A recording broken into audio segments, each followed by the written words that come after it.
कंगना रनौत बॉलीवुड का जाना माना नाम। 20 साल से हिंदी फिल्मों में अलग अलग किरदारों में नजर आई हैं कंगना। अब कंगना की जिंदगी का एक नया किरदार लोगों के सामने आ रहा है। हिमाचल प्रदेश के मंडी से बीजेपी ने उन्हें लोकसभा का टिकट दिया है, जहां से वे अपनी सियासी पारी का आगाज करने जा रही हैं।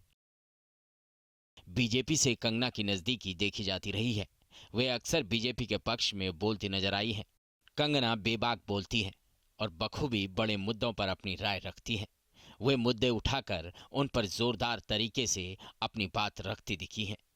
बीजेपी के साथ खड़ा होना कंगना के लिए सियासी तौर पर काम आया और अब वे हिमाचल से बीजेपी के टिकट पर लोकसभा चुनाव लड़ने वाली पहली महिला उम्मीदवार बन गई हैं। इसके लिए उन्होंने बीजेपी नेतृत्व का आभार भी जताया। कंगना ने ट्वीट किया, मेरे प्यारे भारत और भारतीय जनता की अपनी पार्टी भारतीय जनता पार्टी को मेरा हमेशा बिना शर्त का समर्थन रहा है।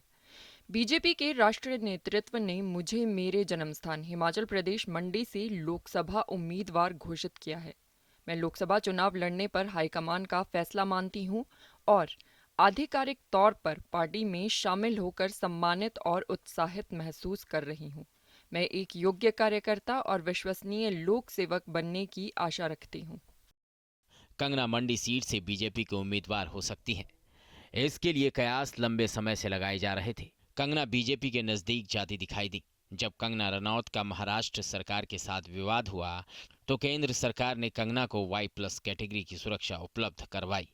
उस वक्त शिवसेना पर कंगना ने जमकर प्रहार किए। इस विवाद के दौरान उनके मुंबई वाले बंगला का हिस्सा भी बीएमसी ने तोड़ दिया, लेकिन कंगना ने बीजेपी का साथ नहीं छोड़ा। बीजेपी के राष्ट्रीय अध्यक्ष जेपी नड्डा जब हिमाचल के दौरे पर गए तो तत्कालीन मुख्यमंत्री जयराम ठाकुर के साथ वे कंगना के मनाली स्थित घर में नाश्ता करने पहुंचे थे। पिछले दिनों अपने जन्मदिन के मौके पर जब वे मंदिर पहुंची थीं और उनसे टिकट के बारे में पूछा गया था तो देखिए उन्होंने क्या कहा था। मंडी से आपका नाम आ रहा है लोकसभा के चुनावों के लिए आपका नाम चल रहा है मैम, भाजपा से क्या कहेंगे? बस अब जो माता की कृपा होगी वही हमारा वही भाग्य है, जो माता की कृपा है।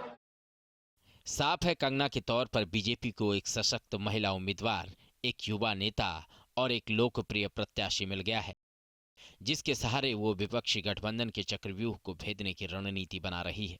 बीजेपी के राष्ट्रीय अध्यक्ष जेपी नड्डा जब हिमाचल के दौरे पर गए तो तत्कालीन मुख्यमंत्री जयराम ठाकुर के साथ वे कंगना के मनाली स्थित घर में नाश्ता करने पहुंचे थे। पिछले दिनों अपने जन्मदिन के मौके पर जब वे मंदिर पहुंची थीं और उनसे टिकट के बारे में पूछा गया था तो देखिए उन्होंने क्या कहा था। मंडी से आपका नाम आ रहा है लोकसभा के चुनावों के लिए आपका नाम चल रहा है मैम, भाजपा से क्या कहेंगे? बस अब जो माता की कृपा होगी वही हमारा वही भाग्य है, जो माता की कृपा है।